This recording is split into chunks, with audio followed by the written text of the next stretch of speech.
ternyata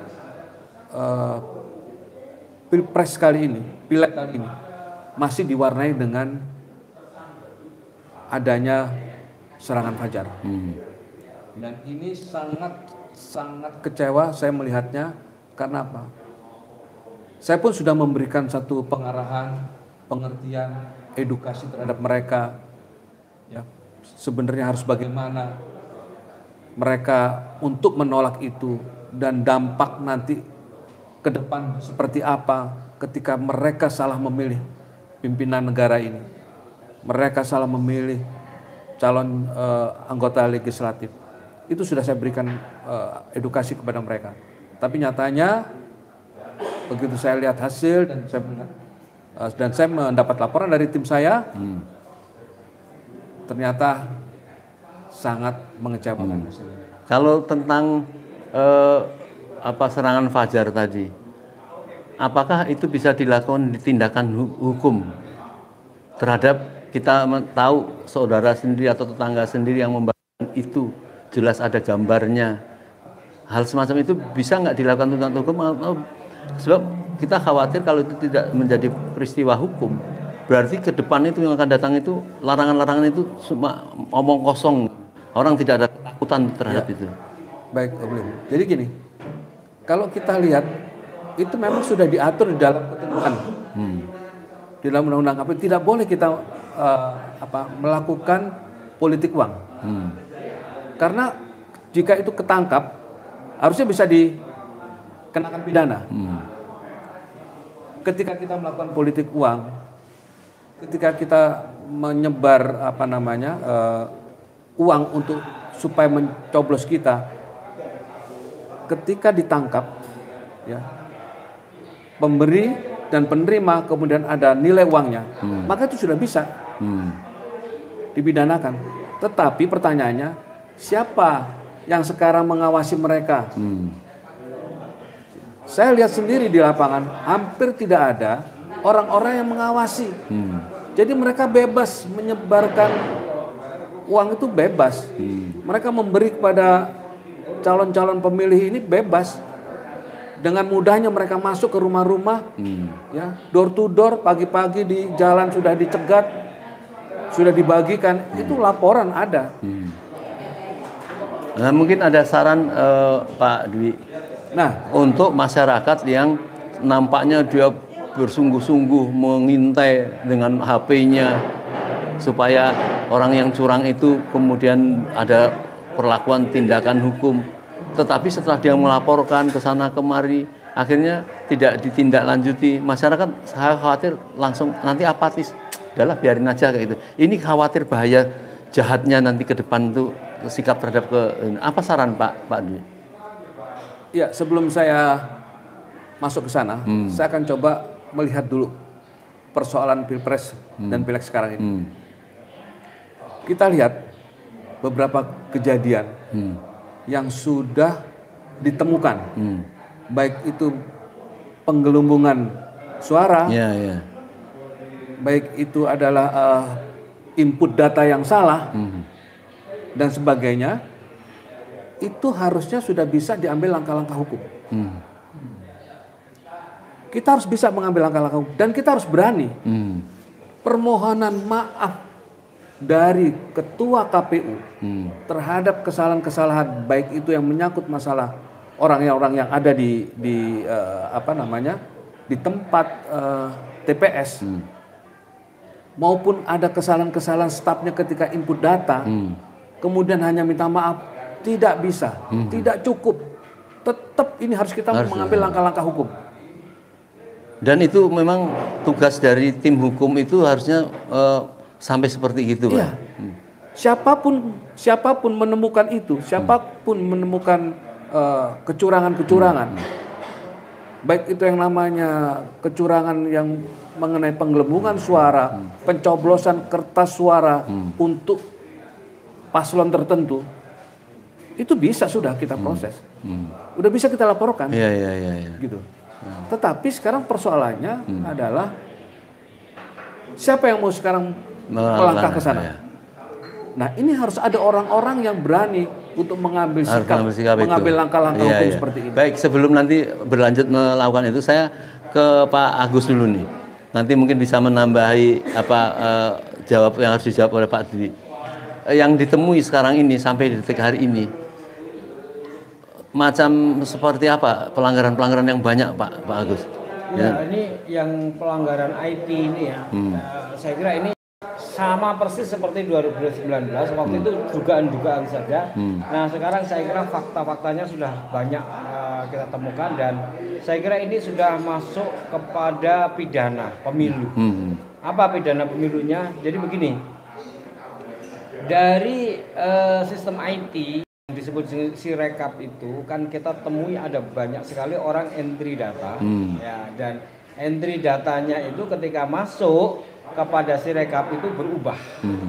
Perubahannya itu dalam satu TPS itu kan mestinya cuma 306, karena 300 plus 2% ya, 306. Jadi normalnya sebuah sistem IT KPU yang seperti ini untuk entry data itu harus ada penjagaan di mana kalau ada orang entry melebihi 306 itu reject. Itu bagian dari sebuah kita sebut sebagai bisnis proses atau bagian dari sebuah perencanaan untuk membuat sistem IT gitu. Nah, ini kan sudah kita ingatkan tentang keadaan ini karena pengalaman situng. Kita udah kirim surat mengingatkan tentang kerawanan sistem IT ini, kita minta dikalibrasi, kita minta diberi standar lah, standar ISO 27001 itu, tapi tidak digubris. Tapi surat kita itu sudah masuk, sudah diterima dan diberi jawaban. Nah, dan kemudian juga artinya kita sudah mengingatkan, KPU sudah tahu bahwa akan ada kejadian seperti itu supaya tidak terulang seperti 2019. Ternyata setelah Pilpres mulai perhitungan kejadian itu banyak sekali. Nah, kejadian yang banyak sekali itu bahkan kemudian ketemu polanya. Polanya itu ada satu algoritma tertentu yang sudah disetting Sirekap itu menghasilkan angka sama dengan quick count. Nah, yang seperti itu. Jadi quick count itu katakanlah 02 itu 57 atau 58% ya.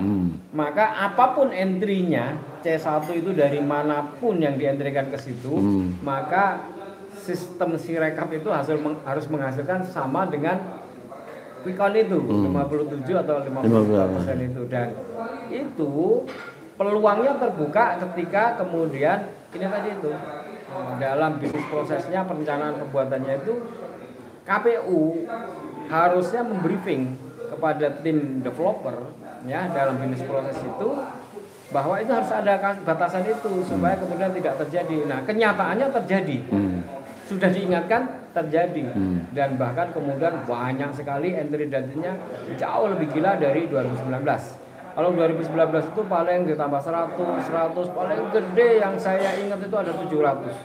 Nah ini laporannya itu bisa sampai 11.056, bahkan ada yang mencapai 500.000 satu TPS itu.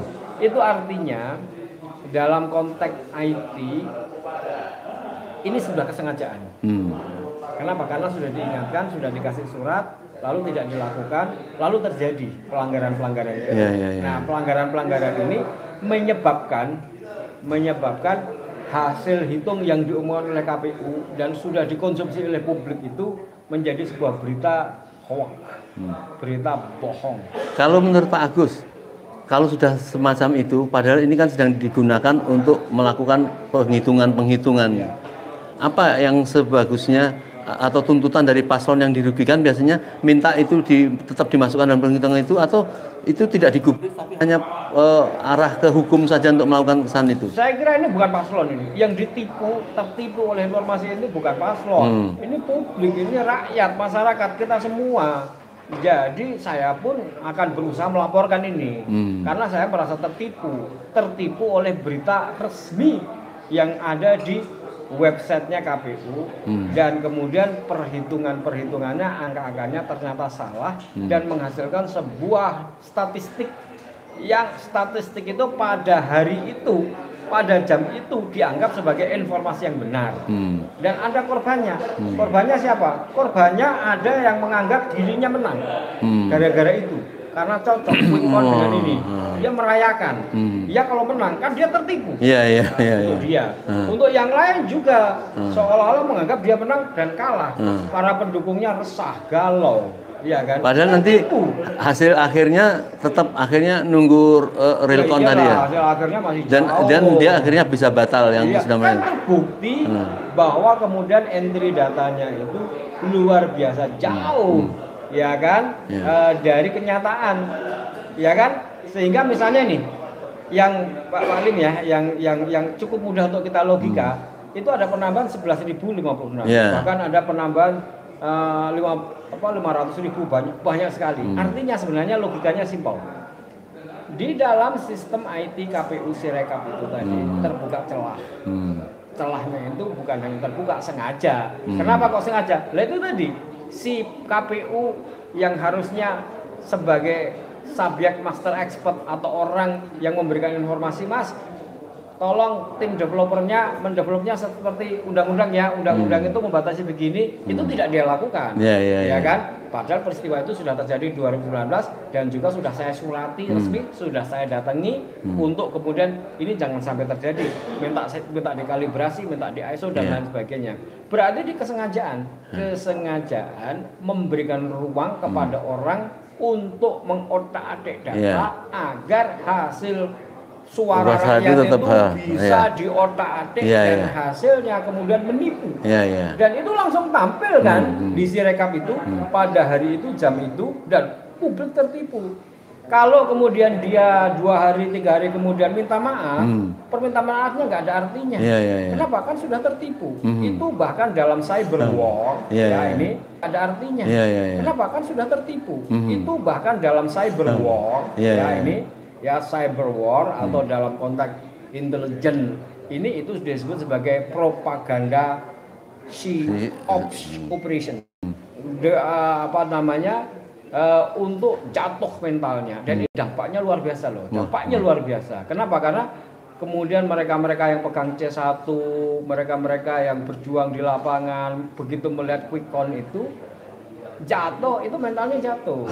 Ketika mentalnya jatuh, pengawalannya lemah. Lalu kemudian ketika ketua KPU mengakui itu 2 hari 3 hari kemudian, apakah dia bisa mengembalikan itu situasinya? Apakah dijaga disertai dengan mengeliminir seluruh itu? Jangan-jangan sudah didesain nanti gampang lah nanti minta maaf. Jadi sudah tahu itu. Itu kalau 2019 dulu malah kemudian nanti misalnya ini sistem IT Sirekap ini kita laporkan ke Bawaslu, di sidang Bawaslu, lalu kemudian dinyatakan ini bersalah, nah nanti dia mengeliminir sistem IT KPU itu dilegitimasi. Padahal sistem IT kayak dulu namanya Situng atau Sirekap itu dalam undang-undang dan dalam PKPU-nya ini disebut sebagai alat kontrol. Alat kontrol terhadap hitung manual berjenjang yang dalam sejarahnya selalu terjadi kecurangan. Nah, itu sejarah pemilu itu selalu disertai kecurangan-kecurangan hitung manual berjenjang itu. Mas, ditahan dulu Mas. Saya kepengen ke Pak Adu ini kan uraian dari Mas Agus ini kan luar biasa ya, bisa menggambarkan bahwa pelanggaran terhadap itu tidak hanya merugikan secara hukum, secara psikologis, secara itu kan habis benar ya di bagaimana saran untuk supaya ada imbang lah ini hukum ini harus di kesalahan hukum entah awam entah tidak untuk ditindak itu seperti apa baik prosesnya? Pak Hakim, Pak Dwi, saya juga mau bertanya, dengan keadaan seperti itu apakah warga negara benar bisa melaporkan atas nama pribadi? Ya. Baik, saya coba masuk dulu keterangan Mas Agus tadi. Mengenai Sirekap mengenai Sirekap yang masuk datanya atau yang dibuat oleh KPU, sementara KPU belum melakukan kalibrasi terhadap sistem IT-nya. Ya itu. Saya coba masuk ke sana dulu. Nah, ini ketika nanti diketemukan data-data yang palsu, data-data yang digelembungkan masuk ke sana. Dan itu bisa ada unsur pidananya, terbukti ada unsur pidananya, maka KPU seluruhnya, seluruh pengurus KPU dari ketua, wakil ketua dan seterusnya, itu bisa kita tarik. Seluruh komisioner. Bisa itu kita tarik. Artinya bisa kita jadikan sebagai tersangka. Sebagai tersangka dulu. Sebagai tersangka. Bisa gitu. Kenapa? Dia tidak bisa menghindar seperti tadi Mas Agus sampaikan, tidak bisa menghindar bahwa saya akan perbaiki. Kan sudah terjadi. Dampaknya sudah kemana-mana. Terus kemudian dia dengan enaknya, saya minta maaf, ini nanti akan saya perbaiki. Nggak bisa. Apakah bisa orang korupsi ketika ketahuan mengembalikan, udah saya kembalikan deh. Iya. Saya akan perbaiki nanti. Mantan ketua MPR aja akhirnya juga kena kan? Iya.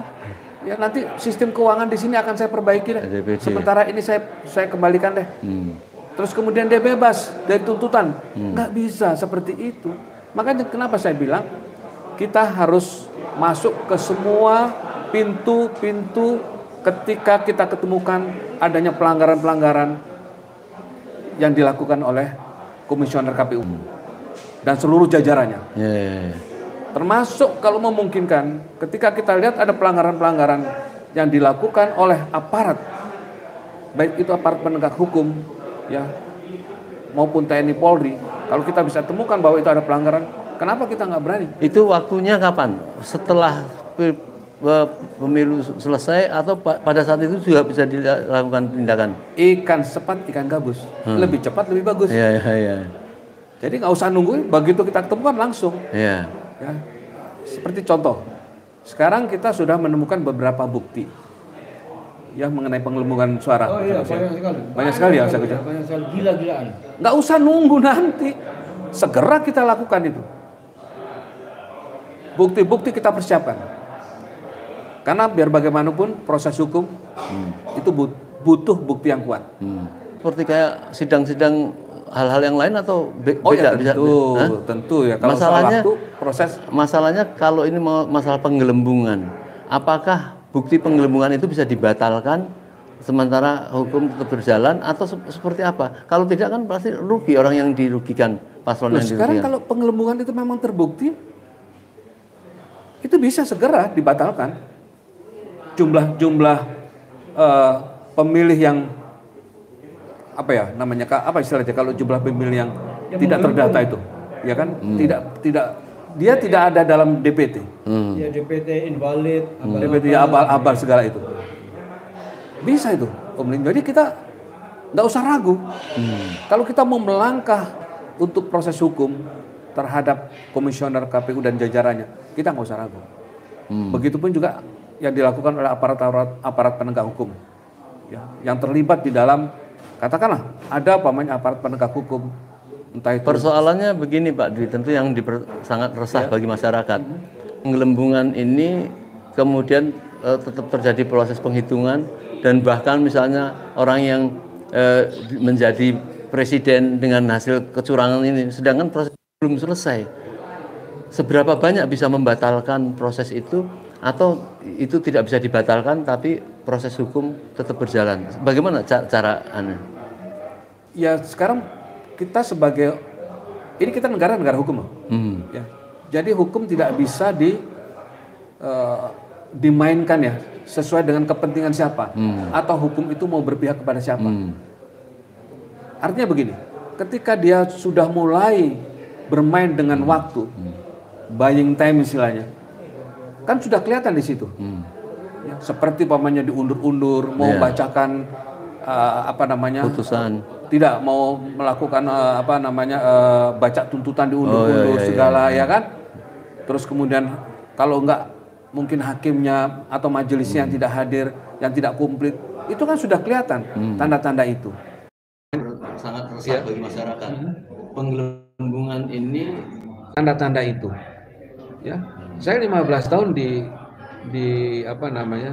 lembaga yudikatif, jadi saya tahu persis bagaimana proses hukum sebenarnya yang dimain-mainkan. Bagaimana ketika proses hukum itu ada intervensi dari penguasa.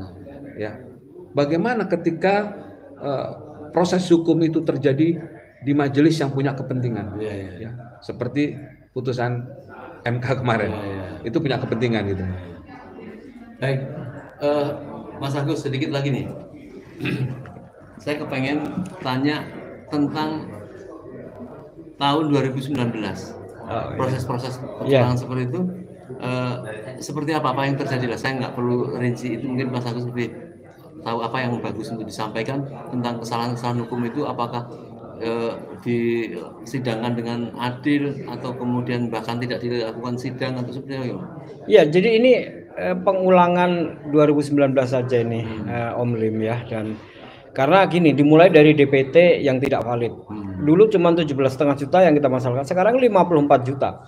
Dan itu sudah saya laporkan ke KPU resmi. Artinya bukan sesuatu yang hoak atau bukan sesuatu yang hanya jadi perbincangan di ruang gelap. Saya datang ke KPU, saya laporkan 54 juta itu, saya minta validasi dan verifikasi, saya serahkan 54 juta itu terbaca semua, mereka sudah menerima.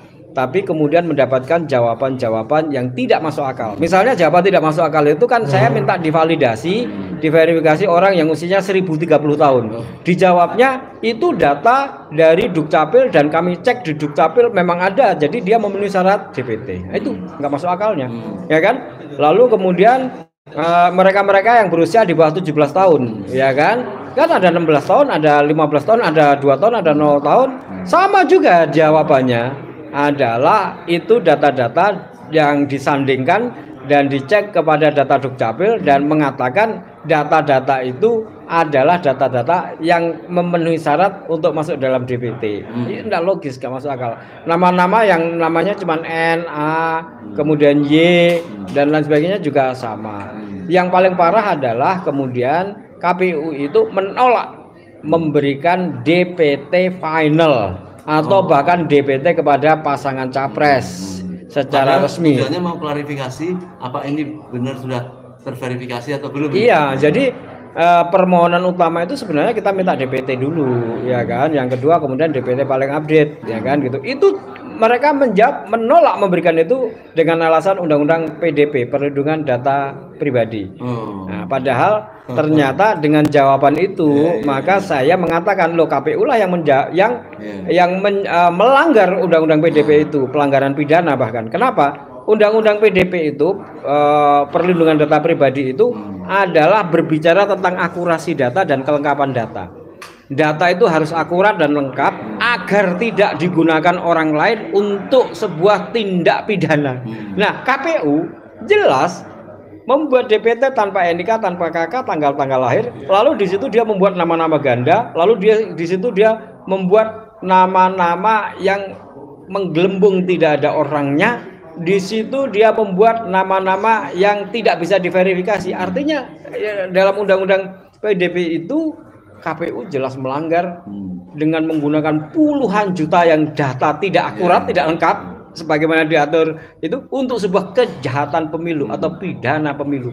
Ini juga harus segera kita masukkan sebagai pidana pemilu, ya, yang tentu saja prosesnya bukan di MK, ini segera kita lakukan proses pidana. Nanti ada pertanyaan, dari mana Pak Agus memiliki data itu dan diakui oleh KPU ini sebagai sah atau tidak? Dari KPU. Dari KPU. Nah, di jawabannya itu KPU sudah mengatakan bahwa data ini adalah data DPT final 2 Juli. Jadi udah jelas data itu adalah data KPU. Dan jawaban tertulis, Mas. Iya, tertulis. Jawaban tertulis. Nah, jawaban tertulis itulah yang bisa kita gunakan nanti ketika kita melakukan untuk verifikasi untuk proses hukum ya, langkah hukum apa yang nanti kita tempuh, itu bisa kita gunakan. Tertulis itu ya? Tertulis jelas mengatakan terima kasih telah menyampaikan data DPT 2 Juli KPU, ya kan? Di dalam DPT itu kemudian KPU juga mengatakan telah menerima 54 juta DPT yang minta divalidasi dan diverifikasi itu dalam bentuk soft file, sudah diterima dan sudah bisa dibaca, lalu kemudian menjawab poin-poinnya.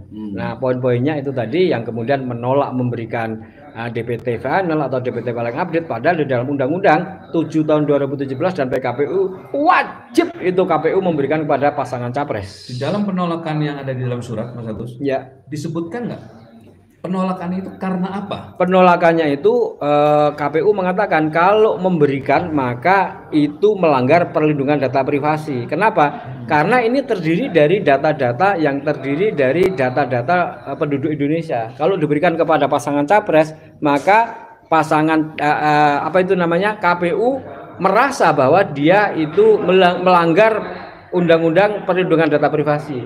Artinya asumsinya KPU kalau dia memberikan pada pasangan capres, maka pasangan capres itu akan menggunakan untuk sebuah tindak kejahatan. Gitu pikirannya KPU. Tafsir ini sama sekali menurut saya tidak benar. Tafsir ini sangat tidak tepat. Kenapa? Loh, Undang-Undang 7 tahun 2017 itu justru memberikan hak kepada KPU untuk mengolah data itu. Data itu sebenarnya yang berhak mengolah kan Depdagri, dalam hal ini Dukcapil kan. KPU punya akses dan bisa mendapatkan data itu karena Undang-Undang Nomor 7, yaitu undang-undang yang khusus itu memberikan hak kepada KPU untuk menerima data itu. Maka dia punya. Di dalam Undang-Undang 7 tahun 2017 itu pula ada hak partai politik peserta pemilu dan pasangan capres. Dan itu wajib diberikan. Lalu kenapa KPU mengatakan menjadi pasangan capres dan partai tidak berhak? KPU juga sama nggak berhak kalau memang undang-undang PDP. Tapi kan ini undang-undang khusus ini. Yang PDP kan undang-undang umum. Ini kan undang-undang khusus. Nah, atas undang-undang itulah dia KPU mendapatkan data itu. Begitu juga pasangan capres. Untuk apa? Untuk kita sama-sama melakukan pencocokan penelitian. Apakah pendukung-pendukung kita itu juga anggota-anggota partai itu sudah masuk belum? Itu sudah terjadi sejak lama. Pemilu Pilpres dulu juga begitu kan gitu. Nah, jadi ini menurut saya aneh menggunakan modus ya undang-undang PDP padahal KPU sendiri kemudian melanggar pidana dari undang-undang PDP itu karena dengan data yang tidak akurat dan yang tidak lengkap dia kemudian menggandakan nama-nama itu. Ada buktinya menggandakan itu dan ada pengakuannya juga yang kemudian dihapus karena penggandaan itu. Lalu kemudian ada pengakuannya. Punya datanya nggak itu? Ada. Kan sekarang sudah dihapus. Iya ada. Kita sempat sebelum dihapus sempat untuk ada. Jadi di dalam DPT 2 Juli itu tercantum. Lalu kemudian yang waktu ditempelkan sudah hilang. Nah, pada waktu ditempelkan sudah hilang itu mengatakan bahwa kemudian itu dihapus. Ada beberapa 1.200.000 atau berapa itu kan. Nah, tapi itu kan belum menunjukkan akurasi data. Kenapa? Kalau data itu harus dijawab dengan data. Kalau saya kasih 54 juta minta diverifikasi, maka 54 juta itu dia verifikasi semua. Setelah kemudian kita lakukan itu, yang ini memenuhi syarat, yang ini memenuhi syarat, yang ini memenuhi syarat, yang ini memenuhi syarat. Gampangnya, simpelnya sebenarnya ya dia lengkapi itu dengan NIK, KK dan tanggal lahir. Simpel gitu. Jadi gini, saya menangkap bahwa rumit sekali ya. Artinya kalau mempunyai wasit atau pemerintah yang tidak adil terhadap ini memang mengerikan sekali. Kan dia mestinya mengayomi rakyat menjadi tenang. Ini satu hal. Tapi karena waktunya, saya ada satu hal yang pengen tanyakan ke Pak Agus dan Pak Dwin. Ini kan beberapa kali terakhir itu sengketa itu dilarikan kepada MK. Nah, kok banyak orang sekarang jauh-jauh hari mengatakan pokoknya tidak mau ke MK. Sebenarnya MK itu sebatas apa sih melakukan sesuatu kemudian ada kekhawatiran berbuat tidak adil atau bermain dengan orang yang bakal disidangkan itu seperti apa? Sebentar, sebelum beliau ya saya jawab, ini pidana bukan ke MK. Gitu. Yang saya jelaskan tadi itu semua adalah pidana. Membuat DPT di mana tidak dengan data akurat dan terbukti DPT-nya itu menggelembung, mengganda, orang kemudian orang yang hurufnya namanya cuma satu huruf, dua huruf, umurnya itu merubah data itu pidana itu. Begitu. Jadi ini pidana. Kalau pidana itu bukan ke MK. Jadi ini harus kita pidanakan melalui proses pidana pemilu. Yang kemudian tadi juga tentang adanya Sirekap yang itu pidana, udah jelas pidana. Kenapa? Loh, saya sudah ingatkan kok melalui surat resmi kok. Saya sudah datang, sudah komunikasi. Dan laporannya ke Bawaslu. Bawaslu menindaklanjuti. Bukan Bawaslu, ke Gakumdu. Gakumdu. Tuh ya, Gakumdu itu sudah pidana pemilu. Di situ memang tempatnya di Bawaslu, tapi itu adalah proses sudah pemidanaan, pidana pemilu. Iya. Nah itu. Ya itu satu hal maksud saya. Sekarang saya sudah lompat kepada masalah MK karena masyarakat ini kan tentu itu menunggu sekali tentang hasil apa itu yang disengketakan misalnya di MK. Pada saat itu masyarakat merasa menang Prabowo misalnya itu. Tahu-tahu di hasil MK kok bisa seperti itu, ini yang terjadi. Nah itu kok sekarang dari pengalaman itu banyak masyarakat mendorong tidak mau ke MK, tidak mau ke MK. Itu Pak Dwi aja nih, Pak Dwi. Nah sekarang kalau kita mau ajukan gugatan hasil pemilu, mau kemana lagi? Memang harus ke MK. Memang banyak masyarakat yang apatis terhadap kinerja Mahkamah Konstitusi. Tapi saya yakin di Mahkamah Konstitusi saya kenal banget, saya kenal dengan orang-orang yang ada di Mahkamah Konstitusi. Ya. Saya tahu, tidak semua, tapi beberapa dari yang menjabat sebagai hakim Mahkamah Konstitusi saya tahu. Dan saya masih punya keyakinan bahwa mereka masih menjunjung tinggi soal penegakan hukum dan keadilan. Mereka masih menjunjung tinggi itu. Maksudnya mungkin Pak Dwi termasuk yang ingin mengatakan bahwa pada saat persidangan di MK zaman 2019 Prabowo itu berlaku dengan secara mestinya, tidak ada tekanan pihak tertentu kepada MK. Ya artinya saya tidak mau menjustifikasi seluruh majelis yang ada di MK yang berjumlah 9 orang itu. Tapi saya punya keyakinan dari mereka yang duduk di sana masih ada yang punya hati nurani. Kalau soal intervensi, saya tahu persis.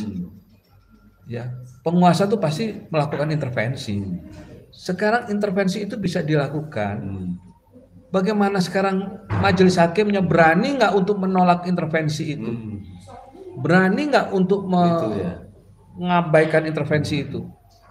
Berani nggak untuk tidak memberikan ruang terhadap intervensi itu? Tahu ya mereka dosanya bagaimana? Nah sekarang yang terjadi nih Lim, mereka kan rata-rata takut kehilangan jabatan. Takut kehilangan jabatan, takut inilah, takut itulah, takut diteror lah. Itu maksud saya. Ya nanti keluarganya lah, beginilah, ya kan? Nanti jabatan saya kalau tidak bisa berlanjut nanti bagaimana, ya kan? Atau mungkin saya nanti jadi orang yang dikucilkan walaupun saya tetap menjadi majelis hakim. Itu macam-macam pemikiran seperti itu. Sekarang masyarakat ini kan sedang muak sekali, Bang. Iya betul. Bahwa mantan ketua MK si Paman Usman itu kan sudah jelas-jelas apapun kita tidak ingin membahas masalah keputusan hukum, tetapi yang pasti dia kan sudah bukan pimpinan. Dan sekarang berita terakhir dikatakan bahwa nampaknya dia melakukan proses hukum di petunnya. Itu kemudian kayaknya disetujui.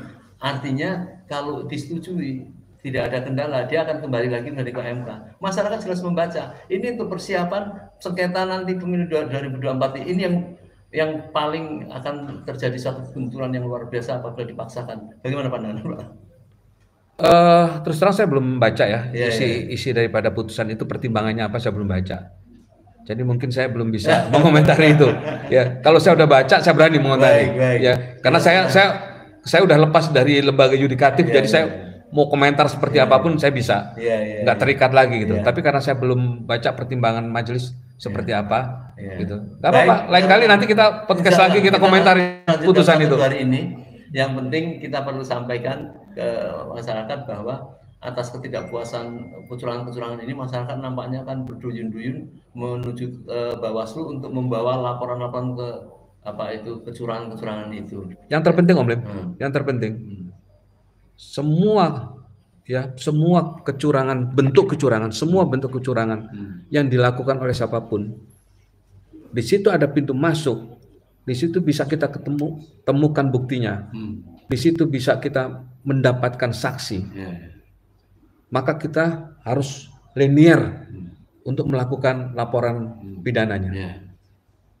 Jangan ini lapor, nanti yang lain dapat lapor. Kita persiapkan secara linear. Nggak apa-apa, biar rame. Iya. Biar rame. Baik, terima kasih Pak. Gitu, iya. Sebelum ditutup, mungkin 1 menit lah untuk Pak Agus, saran kepada masyarakat yang sedang melakukan apa itu protes terhadap ke Bawaslu besok itu. Ya, jadi saya kira ini kecurangan-kecurangan itu sudah masuk pidana. Ya, banyak yang pidana. Jadi jangan cuma viral. Kalau viral itu ya cuma rame doang. Kalau sudah begini ini harus masuk proses hukum. Nah, ini proses hukumnya seperti misalnya adanya kesalahan-kesalahan Sirekap, itu tolong bukti-buktinya itu disiapkan, lalu lapor pidana ke Gakumdu di Bawaslu. Nggak usah di Jakarta. Semua bisa dilakukan di daerah juga bisa, kan gitu. Karena kita tertipu ini kan nasional itu. Wong itu diberitakan di web resminya KPU, padahal kemudian mengaku gitu. Dia mengaku terjadi kesalahan. Kesalahannya fatal sekali. Fatal sekali. Kesalahannya jelas sejak perencanaan. Nah, sesuatu yang harusnya bisa dicegah tidak terjadi itu dibiarkan. Kenapa kok dibiarkan? Lah jelas sudah diingatkan kok. Jelas itu sudah terjadi 2019 Dan pengakuan kesalahan tidak cukup dengan minta maaf. Nah, pengakuan kesalahan itu tidak menghapus peristiwanya. Let's say katakanlah kemarin ini analogi aja. Kemarin dia udah mukulin orang babak bundas masuk rumah sakit. Kemudian dia mengaku minta maaf. Oh, ya kan udah terjadi. Ya ini pidana kan gitu. Apalagi kalau misalnya mati yang dipukulin itu kan. Kemudian besoknya kemudian minta maaf. Ini juga gitu. Ini skenario yang luar biasa dalam kemudian membenarkan kejahatan yang dilakukan melalui quick count yang tidak punya dasar dan tidak punya keyakinan berani membongkar siapa yang bayar dan siapa yang entry data, kapan entry datanya, di titik mana, itu kan harus dibuka. Nah itu nggak ada, lalu dibenarkan. Nah, itu kan kemudian orang ragu nih apakah quick count itu benar atau enggak ya, kecuali yang diuntungkan. Diuntungkan ya dia seneng-seneng aja kan. Nah, kan gitu. Tapi yang ragu kan harus diyakinkan. Lalu tiba-tiba KPU ya kan mengumumkan sama dengan quick count. Artinya kemudian memberikan legitimasi itu dan ternyata pembenarannya itu terbongkar. Terbongkar ternyata dia membuka satu celah di mana kemudian angka-angkanya bisa ubah-ubah agar sama dengan quick count. Lalu kemudian terjadi nih kesamaan antara quick count dengan apa yang diumumkan oleh KPU melalui web resmi. Berarti ini sudah terjadi sebuah manipulasi informasi, disinformasi atau gampangannya hoax resmi. Hoax resmi. Dan lalu cuma minta maaf. Nggak bisa. Pembuat hoax ini yang mengizinkan yang beliau sebut sebagai seluruh komisioner ini tadi ini sudah melakukan tindak pidana. Dan ini harus segera diproses dan harus ada yang melaporkan. Dan jangan cuma satu orang, ini harus rame-rame semua melaporkan karena semua orang menjadi korban ini. Kalau kita cuma viral doang, cuma teriak-teriak di WA doang, tidak ada tindakan, percuma kalau cuma itu. Lakukan tindakan ya. Minta tolong kepada tim hukum di daerah-daerah ya, minta tolong kepada pengacara-pengacara di daerah untuk mempersiapkan bukti-bukti laporan, segera pergi ke Gakumdu, segera laporkan sebagai tindak pidana. Ini secara keseluruhan ini karena ini berarti kan juga bukan hanya KPU pusat kan, termasuk di dalamnya juga KPU daerah kan gitu. Termasuk ya kan? Ya betul kan? Nah, kira-kira itu. Jadi jangan cuma viral, jangan cuma teriak-teriak. Lakukan sesuatu yang jelas, nyata, terukur, yaitu pemidanaan, laporan pidana. Baik, terima kasih. Satu lagi Pak Lim. Baik, silakan. Jadi gini Pak Lim, saya melihat apa yang dirilis oleh quick count-nya itu hanya untuk menggiring opini, menggiring opini. Ketika KPU diduga banyak melakukan penggelembungan, sudah bisa disesuaikan dengan quick count itu tadi. Seolah-olah ketika melakukan penggelembungan untuk paslon tertentu nggak salah, quick count-nya segitu loh, ya kan? Bedanya tipis loh sama KPU. Nah, inilah cara-cara yang licik dan ini juga dilakukan ketika tahun 2019. dan diulangi lagi. Itu Pak. Terima kasih. Sebelum saya menutup, saya ingin menanggapi dari Pak Agus tadi ya, menyampaikan bahwa bagaimana rakyat ini sedang bersemangat untuk mengadukan ini. Ini saya baru tahu ini bisa menjadi kemuliaan bagi kehakiman ataupun hakim, karena dengan mempercepat proses, kemudian bertindak adil, ini bisa sumbangsih terhadap kebaikan negara. Jadi saya bisa paham bahwa Anda itu orang-orang yang mulia. Datang ke ruang sidang, semua berdiri mulia, rasanya mesti bergetar kalau kita tidak pernah jadi hakim ini. Bayangkan, andai kata Anda melakukan suatu kejujuran, dengan kejujuran itu pahala Anda itu luar biasa. Tapi ancaman juga 3 hakim, itu 2 masuk neraka. Artinya berat sekali untuk seperti ini. Jadi berbahagialah kalau Anda menjadi seorang hakim dan tobatlah apabila merugikan orang dalam proses hukum. Termasuk ini adalah bisa merugikan rakyat, ingin mencari keadilan, mempunyai pemimpin yang adil, tapi terhambat oleh masalah-masalah ini. Terima kasih Mas Agus, Pak Dwi. Insya Allah kita akan melanjutkan. Ada besok, pokoknya harus dikawal terus proses-proses pilpres ini. Terima kasih. Assalamualaikum warahmatullahi wabarakatuh.